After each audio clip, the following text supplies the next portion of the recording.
Bismillahirrahmanirrahim. Assalamualaikum warahmatullahi wabarakatuh. Alhamdulillahilladzi an'amana bi ni'matil imani wal islam wa nusalli wa nusallimu ala khairil anam sayyidina Muhammadin wa ala alihi wa sahbihi ajmain. Amma ba'd.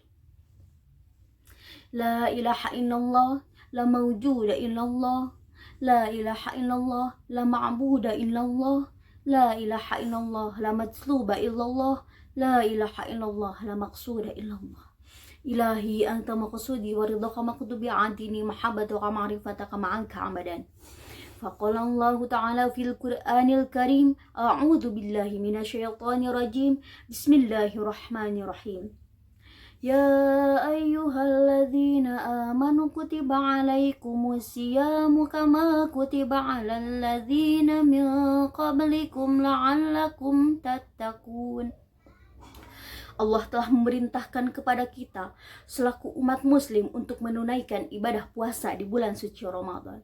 Dalam Quran surah Al-Baqarah ayat 183 disebutkan yang artinya, hai orang-orang yang beriman, diwajibkan atas kamu berpuasa sebagaimana diwajibkan atas orang sebelum kamu agar kamu bertakwa. Puasa sendiri terbagi menjadi 3 tingkatan. Di antaranya ialah yang pertama ada puasa umum. Puasa umum ini ialah puasa yang hanya sebatas menahan lapar dan haus serta hal yang membatalkan pada puasa tersebut. Kemudian yang kedua, ada puasa khusus. Puasa khusus ini merupakan praktik puasa yang lebih daripada sekedar menahan lapar dan haus. Akan tetapi, mereka juga berpuasa menahan pendengaran, penglihatan, lisan, tangan, kaki, serta menahan dari menggunjing, memfitnah, serta menggosip. Kemudian yang ketiga, ada puasa khususil khusus. Puasa ini merupakan praktik orang istimewa, yaitu orang-orang yang menahan diri dari maksiat, tapi juga menahan hati dari keraguan akan hal-hal keakhiratan, menahan pikiran dari masalah duniawi, serta menjaga pikiran kepada selain Allah Subhanahu wa Ta'ala.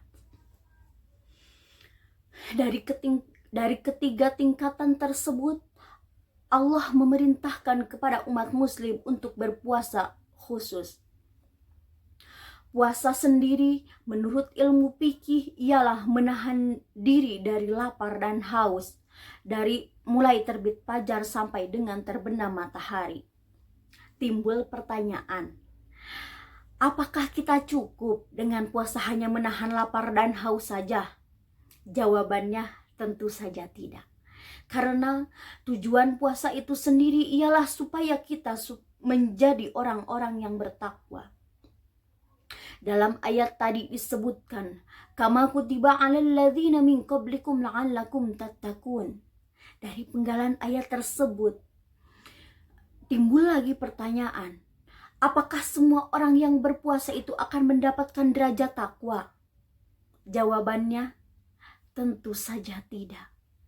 Karena masih ada orang yang berpuasa hanya menahan lapar dan haus tanpa mendapatkan faedah dari puasa itu sendiri.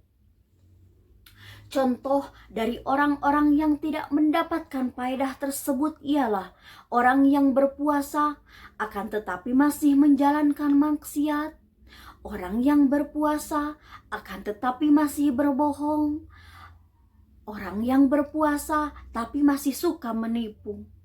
Orang yang berpuasa tapi masih menceritakan orang lain. Dan masih banyak lagi.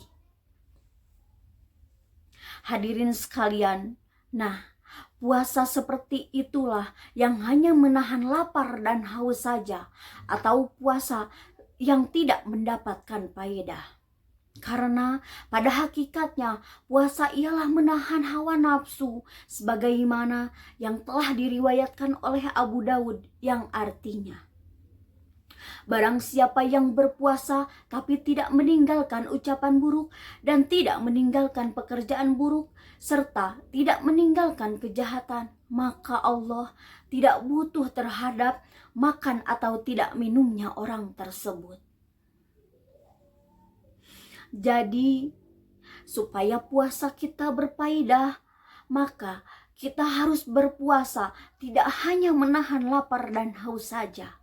Akan tetapi juga kita harus menahan diri dari segala bentuk kemaksiatan dan perbuatan tercela lainnya.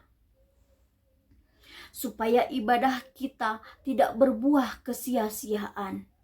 Kemudian ada pula kesalahan orang berpuasa yang selanjutnya ialah mereka yang berpuasa akan tetapi tidak ada keikhlasan di dalam hati mereka. Puasa ini bagaikan surat perjanjian yang tidak memiliki tanda bukti yang sah dan pada akhirnya akan menjadi sebuah kesia-siaan. Kemudian yang ketiga, mereka yang berpuasa tanpa memiliki ilmu. Itu berarti bahwa mereka hanya puasa akan tetapi hanya ikut-ikutan saja tanpa mengetahui rukun, adab, syarat dan larangan apa saja dalam berpuasa. Mereka tidak mengetahui apa yang membatalkan puasa. Inilah yang disebut dengan puasa, akan tetapi tidak berilmu. Kemudian yang terakhir adalah mereka yang menjalankan ibadah puasa dengan kemalasan. Seperti mereka tidur selepas subuh sampai dengan asar bahkan dengan maghrib. Kemudian tidak melaksanakan tarawih dan melaksanakan sholat wajib yang 5 waktu. Berdasarkan pembahasan yang telah disampaikan, semoga kita bukan termasuk orang-orang yang melakukan kesalahan dalam berpuasa. Amin. Amin ya Allah ya Rabbal Alamin. Wallahu a'lam bishawab. Sekian yang dapat saya sampaikan, kurang lebihnya saya mohon maaf. Wabillahi taufiq wal hidayah. Wassalamualaikum warahmatullahi wabarakatuh.